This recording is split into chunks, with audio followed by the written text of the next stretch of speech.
Bonjour, bienvenue pour la présentation de l'application Freelias.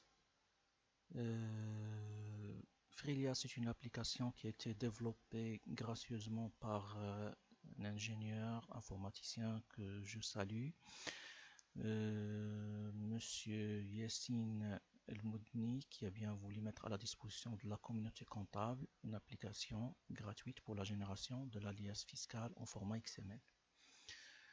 Euh, pour le téléchargement de l'application, vous allez cliquer sur le lien que vous allez trouver en bas de cette vidéo de présentation. On l'a mise sous Google Drive. Une fois que vous allez la télécharger, vous allez obtenir et vous allez dézipper le répertoire. Ça va vous donner deux sous-répertoires. Un premier qui contient l'application avec toutes ses parties et un autre qui contient un petit fichier PDF qui comporte une présentation très simple du mode opératoire d'exécution de l'application. D'accord. Donc ces deux pages. Vous pouvez vous contenter juste de la lecture de ce document. Franchement, il est très simple, donc ça permet de démarrer facilement. Sinon, on va vous répéter ça dans cette vidéo de présentation, en plus d'autres points relatifs à la présentation de l'alias format Excel qui permet de générer le fichier en output en format XML. Alors, une fois l'application implémentée, vous créez trois raccourcis, comme je l'ai fait ici, un raccourci pour le répertoire entrée, un raccourci pour l'application, un raccourci pour le répertoire sortie que vous allez trouver au sein du répertoire de l'application. Voilà, donc j'ai un répertoire qui s'appelle entrée qui contient l'alias fiscal que je veux attaquer avec l'application pour obtenir mon fichier XML en output. Un répertoire sorti, il est vide ici. Bon, c'est là où, comme vous allez le voir dans la démonstration, une fois qu'on va exécuter l'application sur notre fichier source qu'on a mis en entrée, on va obtenir trois fichiers en sortie. Un, c'est le fichier XML, donc relatif à l'alias, et deux autres fichiers. Ce sont des fichiers qui contiendront les erreurs éventuelles qui pourraient avoir lieu. Ok, donc le fichier relatif à l'exécution de l'application, il est là, donc Freelias application. Ok, voilà. Donc maintenant, on va partir pour la présentation donc de l'alias qui permet de générer, dans laquelle on doit saisir nos données pour obtenir en output notre alias. On a gardé une présentation similaire à celle qu'on a l'habitude d'utiliser pour générer notre alias qu'on devait déposer auprès de l'administration fiscale. C'est un canevas auquel j'estime que tout le monde est habitué. Donc ici, l'actif passif, bon, par exemple, il y a certaines choses qui ont été remodelées. Par exemple, vous voyez ici, on a réparti les autres débiteurs selon le nouveau modèle exigé par la direction des impôts, fournisseurs débiteurs, état débiteur personnel, débiteurs divers. Voilà, donc c'est un canevas similaire à celui qu'on avait l'habitude de faire. Bon, on a pris le choix de ne pas verrouiller le canevas, de ne pas verrouiller la cellule, comme ça on laisse les choses pour une utilisation souple par les différents utilisateurs qui pourront. Chacun il a ses préférences au niveau présentation. Certains peuvent opter pour le fait de rajouter des feuilles balance n, n-1 et de générer directement les données à l'intérieur pour certains tableaux qui se remplissent automatiquement et ainsi de suite. Seulement, il y a certaines précautions à prendre. Par exemple, lorsqu'on est en train de remplir les données, ici on voit par exemple il y a deux lignes, immobilisation produite par l'entreprise pour elle-même, achat consommé de matières et fournitures, il y a deux lignes. Certains vont préférer mettre dans la première ligne, d'autres dans la deuxième ligne. Bon, nous, en output, donc la donnée, une fois qu'elle est générée dans une autre feuille que je vais vous présenter tout à l'heure, on ne va pas prendre une fois la donnée par ici, une autre fois par là.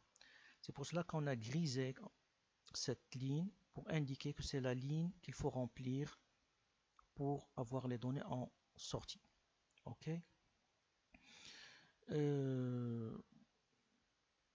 C'est ça aussi, on peut le trouver donc ici au niveau de la feuille.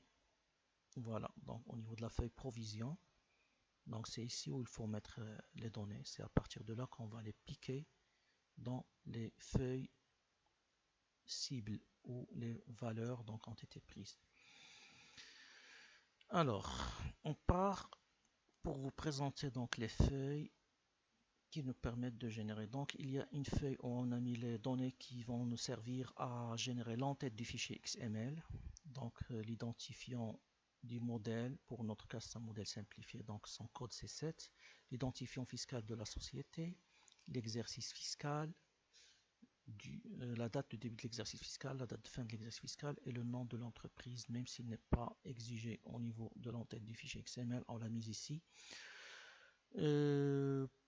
Pour juste pour l'obtention, donc pour que le fichier qu'on obtient en output, parce qu'on a besoin de savoir quel est le nom de la société, donc quel est le nom à mettre.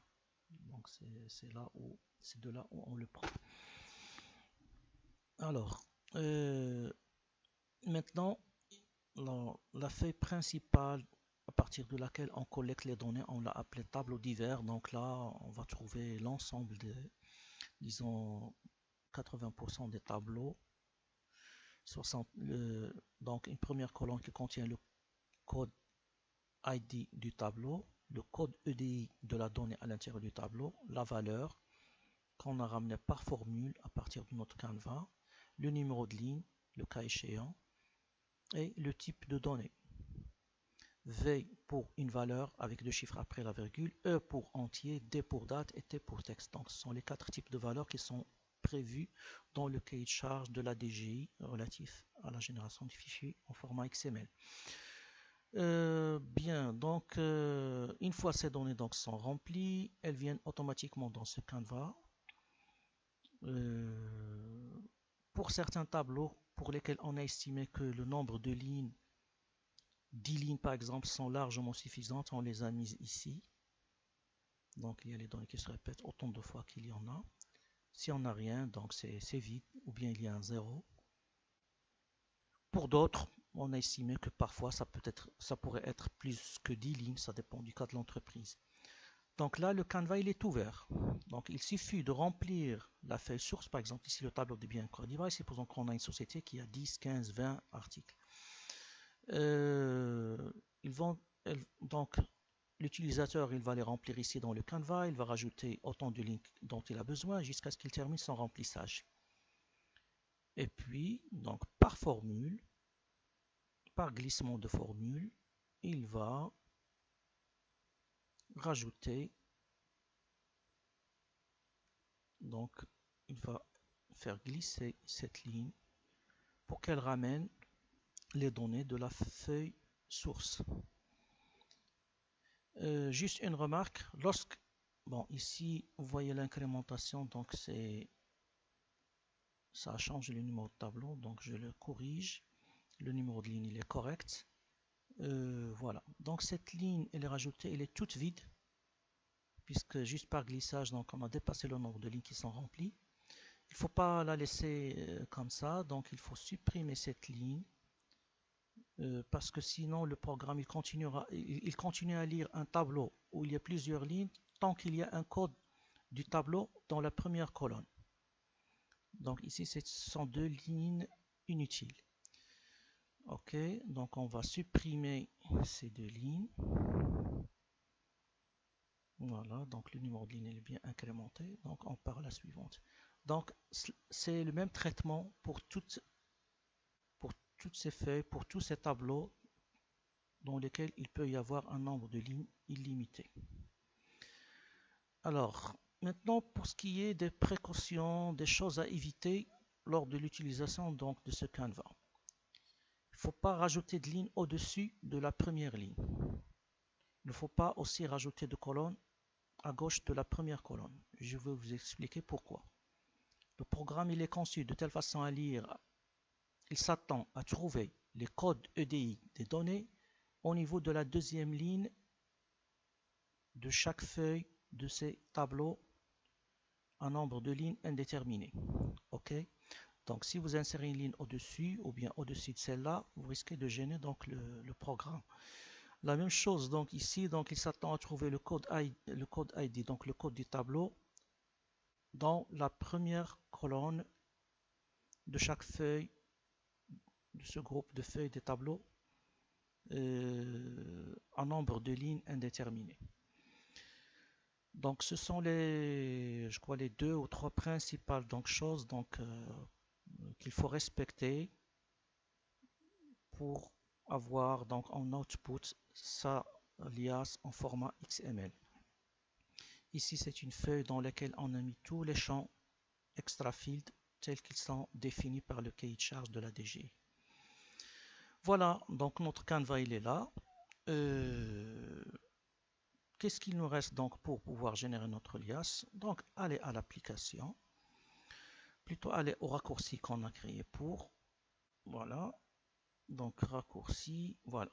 Ok, je vais cliquer dessus. Il y a une fenêtre qui s'ouvre qui me demande le nom du fichier, l'alias fiscal. Supposons que c'est la société Alpha, donc je vais mettre pour laquelle j'ai mis donc le fichier Excel qui contient sa alias, donc je l'ai nommé Alpha 2016, donc c'est ça ce que je vais mettre et j'appuie Entrée. Pour notre cas, on l'a nommé lias, donc je dois mettre lias, L-I-A-2-S-E. Et une fois que je vais taper Entrée, immédiatement, j'obtiens ma liasse en format XML. Donc je pars vers mon répertoire Output sortie, je clique dedans et voilà ma liasse qui est ici en format XML. Voilà, je vais ouvrir le fichier.